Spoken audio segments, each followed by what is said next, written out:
Sejam todos muito mais que bem-vindos a mais um episódio do nosso podcast Opinião Segura, uma iniciativa da Última Raça, um episódio especial por duas situações. A primeira porque a gente está aqui na LAAD, que é a maior feira de defesa e de segurança pública da América Latina, e porque eu tenho a honra de receber aqui nos nossos estúdios, aqui diretamente da Flash, do estande da Flash Engenharia, um estúdio que foi montado literalmente no centro da feira. Vocês podem até acompanhar aqui pelo barulho, né, e pelas pessoas transitando. E a importância da gente ter pessoas no quilate dessa segunda grande oportunidade que a gente tem de entrevistar aqui a doutora Camila Pintarelli, que é diretora de gestão do nosso querido e importante Fundo Nacional de Segurança. Seja muito bem-vindo, doutora. Luciano, muito obrigada. É uma satisfação enorme estar aqui com vocês novamente. Uma honra poder mais uma vez estar aqui no seu podcast, poder conversar com você, poder conversar com a sua audiência.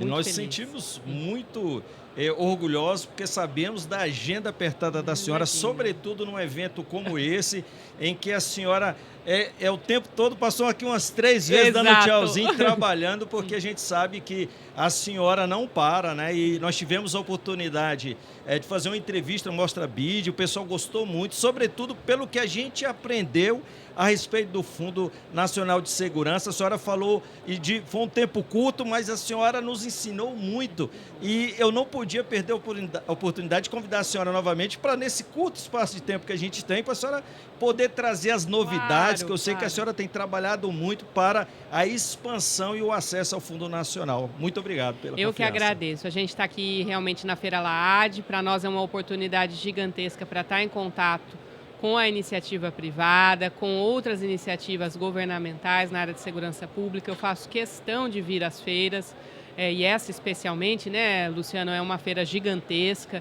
e com muitos fornecedores, muitas empresas, e para nossa surpresa, assim, o Fundo Nacional de Segurança Pública tem sido muito bem recebido, e recebido não apenas para mostrar, para que os estandes mostrem seus produtos, mas sim para que os estandes aprendam a função do Fundo Nacional de Segurança Pública na atualidade.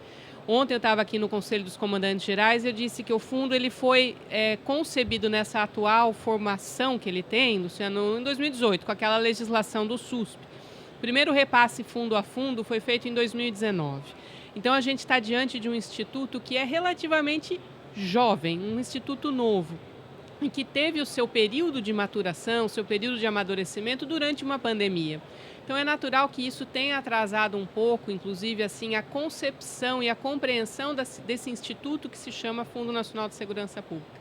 E o que a gente tem visto desde o ano passado para cá, e especialmente no começo desse ano de 2025, é uma compreensão, uma absorção da importância do Fundo Nacional de Segurança Pública que me deixa extremamente feliz e que deixa a nossa equipe muito motivada. Hoje nós temos uma equipe com 250 pessoas que atuam desde a área de transferência fundo a fundo, a parte de gestão de convênios e contratos de repasse, a parte de doações e pagamento de operações integradas. As pessoas não devem saber, mas todas as operações da Força Nacional de Segurança são pagas com o Fundo Nacional de Segurança Pública, todas as operações integradas são pagas com o Fundo Nacional de Segurança Pública e, mais importante que isso, o Compra SUSP, que é a maior plataforma de compras públicas em segurança pública do Brasil e é gerida pelo Fundo Nacional de Segurança Pública. Eu não sei qual era o valor que eu passei para você naquela outra entrevista que a gente fez, mas hoje estamos com quase 10 bilhões de reais em atas de registro de preço, que podem ser aderidas por qualquer ente federativo. E mais do que isso, Luciano, assim, o que é mais importante, essas atas elas são construídas a partir das necessidades dos próprios entes federativos. Então, aqui na feira LAAD, nós estamos com 162 pontos focais de todos os estados, todas as forças de segurança, que estão juntos a partir da força do diálogo, nos passando as suas próprias necessidades. Inclusive patrocinado pela Senasp. Pelo Fundo Nacional de Segurança Pública. Pelo Fundo Nacional de Segurança Pública. Nesse momento que a gente está aqui conversando, nós estamos com 3 grupos lá reunidos desde a 1h30 da tarde para apresentar propostas para o Plano Anual de Contratações de 2026. Então, o que a gente vê realmente é essa institucionalização, esse amadurecimento do fundo ao longo desse período da sua criação. E, doutora Camila, eu tenho percebido, porque estive no COP, no Mostra Bid, e agora na LAAD, a gente encontra no voo, a gente encontra no hotel diversos atores, peças importantes, sobretudo encontrei alguns da Secretaria de Segurança Pública do DF, inclusive uma que labuta muito tempo na área de gestão, que foi o nosso SUAG, e que em 10 anos nunca tinha vindo ao encontro como esse, né? Então, a gente percebe a máquina azeitada rodando, os principais responsáveis pelas compras nos estados se reunindo, falando a mesma língua, conhecendo a metodologia, trazendo as suas dores. Então, há uma representação. E aquilo que a senhora falou na reunião passada, que eu achei muito interessante, que é o esforço hoje da gestão, e a senhora elogiou muito bem a vossa equipe, no sentido de educar os nossos gestores, de concentrar, e obviamente eu fico imaginando, pelos valores que a senhora fala, tem que ter uma coragem muito grande em prestar o CPF, porque a senhora poderia muito bem descentralizar essa responsabilidade para os estados, mas vocês têm levado para a Senasp, para o MJ, né, para o Fundo Nacional, muitas responsabilidades justamente para facilitar o Estado. Isso é muito bem-vindo. É o que a gente fala, e eu costumo ser bem repetitiva nesse ponto. Eu centralizo o que é ruim e deixo a parte boa para os estados. A gente centraliza burocracia, centraliza questionamento jurídico, análise jurídica também, toda a parte de fiscalização contratual. Então, quando a gente está falando do CompraSusp, particularmente, a gente está falando de um mecanismo facilitador. Ninguém está querendo impor nada, nós estamos querendo facilitar a vida dos entes federativos. A gente sabe hoje que fazer uma licitação é custoso, tem um custo administrativo e um desgaste de recursos humanos muito grande. Então, se a gente está falando de produtos de segurança pública, e basta uma volta aqui nessa feira para a gente ver a complexidade que os produtos de segurança pública estão adquirindo com o passar dos anos, especialmente aí com a consolidação da inteligência artificial. Se a gente quer uma contratação de qualidade, a gente sabe que nem todos os entes federativos vão conseguir entregar para os seus cidadãos essa contratação de qualidade. Isso não é nenhum tipo de crítica, isso é uma constatação. Então, se a gente consegue subir o sarrafo nacionalmente das contratações, em termos qualitativos e quantitativos, e mais do que isso, ganhar em escala, porque nós estamos falando de um procedimento que gera economia aos cofres públicos. A gente alcança preços que uma licitação menor não alcançaria, porque nós estamos falando de quantidades muito grandes. Então, tudo isso vem para facilitar a vida do ente federativo. E eu fico extremamente grata de ver esse movimento, sabe, Luciano? Porque assim, muito se diz, a gente não deve ter contato com empresa, não deve ter contato com feira. Pelo contrário, se nós estamos pautados em princípios administrativos éticos, e eu sou procuradora do Estado de São Paulo, eu sei isso mais do que ninguém. Nós temos princípios administrativos, nós temos uma carta de governança para seguir. Seguindo isso, com esse manual debaixo do braço, é fundamental que a gente conheça o que está sendo fabricado de novo. Porque quem é o beneficiário disso é o cidadão, é a pessoa humana ali na ponta. O que a gente está falando é prestar uma boa segurança pública. E uma boa segurança pública não se resume só à política pública. Ela passa necessariamente pela parte estrutural, pela parte orçamentária e, mais do que isso, pela parte contratual e licitatória. Não, a gente vê a movimentação aqui na feira, né? A gente está de frente aqui.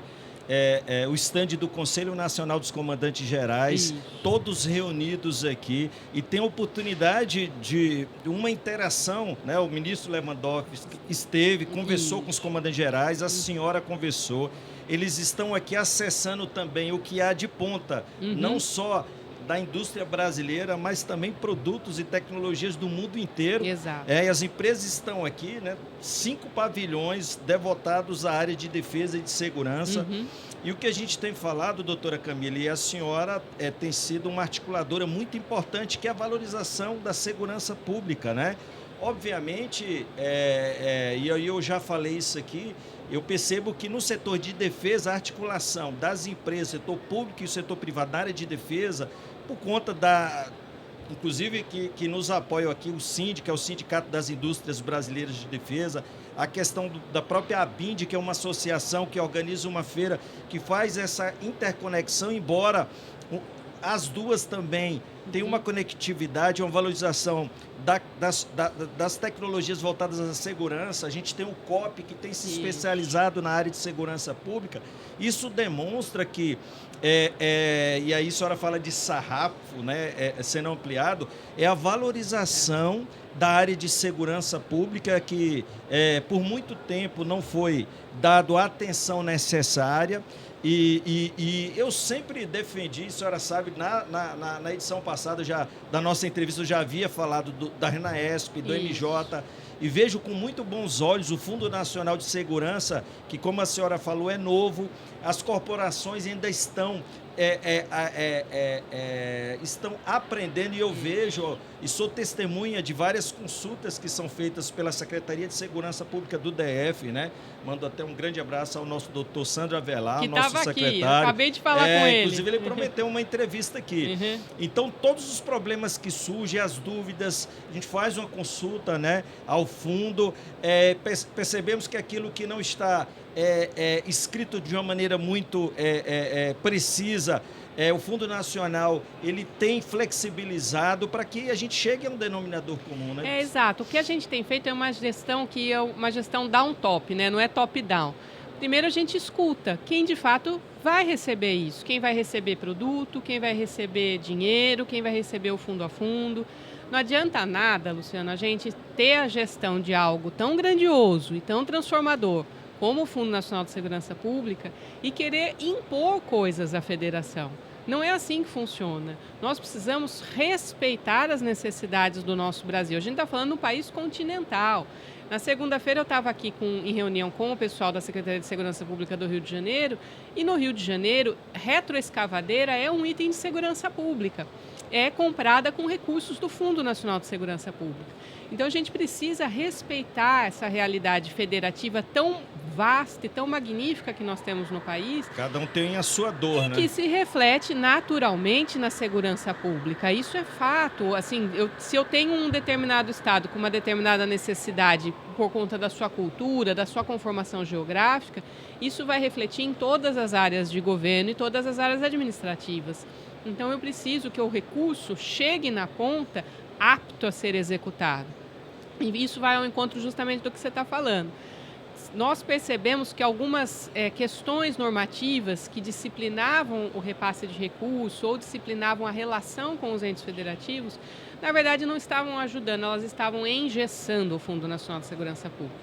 Então, em questão de 60 dias de gestão, nós já tínhamos uma nova portaria, uma portaria que foi construída a partir do que os estados nos falaram que eles gostariam.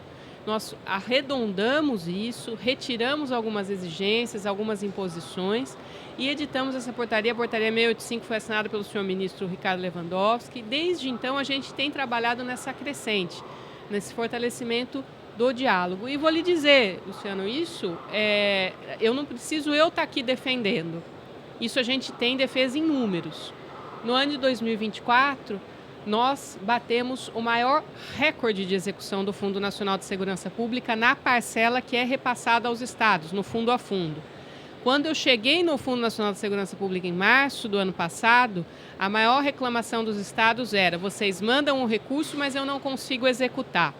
No final de 2024, ou seja, menos de um ano depois, nós tivemos 1,114 bilhão de execução. Foi o maior índice, quase o dobro do que foi executado no ano anterior. E isso é comprovado ainda com os índices que nós estamos apresentando esse ano. Esse ano, janeiro, fevereiro e março, nós temos já recordes de execução histórica para cada um desses meses. Ou seja, o que nós entregamos não é algo que é ligado à minha pessoa ou é ligado às pessoas da minha equipe. São questões estruturais. Eu acho que isso é o mais importante quando a gente fala de algo como o Fundo Nacional de Segurança Pública, que é algo meio invisível, é a parte orçamentária, é a parte burocrática. A gente só consegue fazer coisa boa, política pública boa, se a parte estrutural está ok. E eu fico muito contente de ver que essa parte estrutural que a gente correu para fazer no começo do ano passado, no primeiro semestre, ela continua apresentando frutos esse ano. Quer dizer, é perene, funciona, está boa para funcionar. Os índices continuam sendo bons. Então, isso me deixa muito, muito contente enquanto gestora, porque eu sei que se amanhã eu não estiver mais aqui, essa institucionalização vai continuar funcionando e a nossa sociedade vai continuar executando e recebendo recursos para a segurança pública. E, doutora Camila, eu não posso perder a oportunidade, já que estou diante de uma grande acadêmica, né, pós-doutora em Direito, inclusive tenho uma honra de receber também uma conimbricense, né, uma aluna da nossa querida Universidade de Coimbra. A senhora, inclusive, foi veiculado em alguns órgãos de imprensa, inclusive a gente veiculou no nosso Instagram. Eu agradeço muito a muitos elogios, primeiro pelo livro que a senhora lançou e segundo o importante reconhecimento, né, e sobretudo a gente como brasileiro se sente orgulhoso, né? A senhora poderia falar muito rapidamente, o tempo é curto, sobre essa conquista que foi a senhora nomeada, né, para uma importante comissão em Davos, né? E que a gente se sente muito orgulhoso, né? Eu estou muito feliz, viu, Luciano, com isso, porque foi algo completamente inesperado. Eu não sei se todos sabem, mas eu tenho uma espécie de side job, não é nada ligado à minha função de procuradora ou aqui no Ministério. Eu sou uma pesquisadora muito engajada na parte de proteção jurídica da mente humana. Isso é algo que eu faço como cidadã, eu acho que a gente tem que deixar um legado acadêmico nessa parte também. E eu venho pesquisando isso já há 5 anos, foi uma pesquisa que eu levei para Coimbra, para compor o meu pós-doutorado. Olha, a feira aqui está animada, hein? Eu não sei se a feira... Seus nossos ouvintes aqui estão acompanhando. Mas aqui a feira é assim. A gente, graças a Deus, a gente tem os equipamentos profissionais, a gente consegue fazer a redução do som. Que bom, porque está bem animado aqui, mas que bom. Enfim. E para minha surpresa, no final do ano passado, coisa de outubro, eu fui procurada pela equipe técnica do Fórum Econômico Mundial, que é o Fórum Econômico de Davos, para que eu compusesse um dos conselhos do futuro global. E o que seria isso? Eles têm alguns conselhos compostos por personalidades aí do mundo todo e que cuidam de áreas temáticas que eles entendem enquanto Fórum Econômico que são cruciais, são estratégicas para o futuro da humanidade. Para essa edição, para esse mandato de 25-26, eles criaram o Conselho Global do Futuro da Humanidade, focado na área de neurotecnologia, que é justamente essa área que, do ponto de vista jurídico, eu tenho pesquisado, de proteção à mente humana, proteção aos nossos pensamentos e até impulsionamento do nosso cérebro por meio da neurotecnologia. É algo que vem para o bem, mas é algo também que vem para o mal. E eu fiquei extremamente feliz, porque eu sou a única sul-americana e latino-americana em todo esse conselho da área de neurotecnologia. Nós já começamos as reuniões, tivemos 2 reuniões até agora, e a ideia é que a gente deixe algo também estruturante, como um índice de confiabilidade em ferramentas neurotecnológicas, algo que hoje ainda não existe. Eu estou extremamente contente, viu, Luciano? E fico muito agradecida de você, enquanto pessoa, enquanto acadêmico, enquanto amigo de Coimbra, enxergar o quão grande é isso, porque, de fato, é muito, muito exclusivo. Eu estou falando aqui com toda a minha humildade, mas eu estou muito feliz com isso. E veicular isso no Última Ratio, eu fiquei até emocionada quando eu vi você, a sua generosidade de ter veiculado isso. Muito obrigada. Mas e aí me permita, eu li, infelizmente o tempo é avassalador, né? Eu li um texto já do vosso estudo, fiquei... Até aquela mensagem que eu encaminhei para a senhora veio do coração, porque eu senti no vosso texto algo que é muito comum em Coimbra, nos doutores de Coimbra, que é um texto permeado pelo conhecimento da literatura, pelo conhecimento da história, dos grandes clássicos. E é o que ainda o que se falta muito, sobretudo atualmente em nosso país, né, no mundo como um todo, né, que é a artificialidade. Então, um texto, quando a gente percebe todo um enriquecimento cultural, né, um conhecimento permeado pela logicidade, que é importante, pelo direito.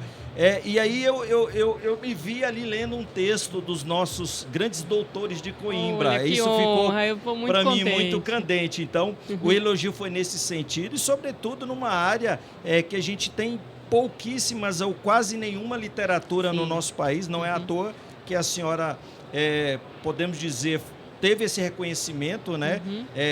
Sendo ponto de referência nessa área na América Latina. Inclusive, me esforçarei para ler os outros 2 textos, que inclusive está disponibilizado de forma gratuita, né, no site, que a gente pode até depois fazer uma foto, embora eu acho que na postagem eu fiz um link, eu posso refazer essa repostar com o link para que as pessoas possam acessar de forma gratuita esse importante contributo da doutora Camila, mas também da nossa querida Universidade de Coimbra. Obrigada mesmo. Eu agradeço toda a gentileza e a generosidade de uma pessoa como você, que tem toda essa bagagem. Esse reconhecimento para mim é muito importante. Obrigada mesmo. E como você disse, é gratuito, o conhecimento é gratuito, então que as pessoas aproveitem também para a gente poder divulgar a importância de se proteger o pensamento em termos jurídicos. Obrigada. E doutora, a senhora falar da defesa do pensamento, né, jurídico. Olha quão vasto é tudo isso que a senhora hoje se dedica a estudar, né? A gente precisa de proteção em todos os aspectos, né? Mental, intelectual. A gente tem que exercer os nossos direitos, que são muito importantes. E o mais perverso disso tudo, nós que estudamos, também a senhora é uma estudiosa da segurança pública, é justamente a questão que o discurso ele não pode ser partidário, ele não pode ser ideológico. A gente tem que afastar as narrativas, as falsas narrativas, e ao mesmo tempo navegar por um conhecimento que, obviamente, e aí eu acho interessante quando a senhora aborda no início da sua obra essa questão da inteligência artificial, da tecnologia, até que ponto isso afeta o pensar humano, né? Então é magnífico, né? E aí a minha fala aqui com certeza vai ampliar a curiosidade de vários colegas que estão do outro lado para tentar conhecer o vosso pensamento, porque o trabalho a gente percebe, e assim, até fica pensando, né? E a doutora Camila, assim como vários exemplos que a gente tem de notáveis seres humanos que conseguem ter uma caminhada estudando, trabalhando. Eu sei que a senhora não para, né?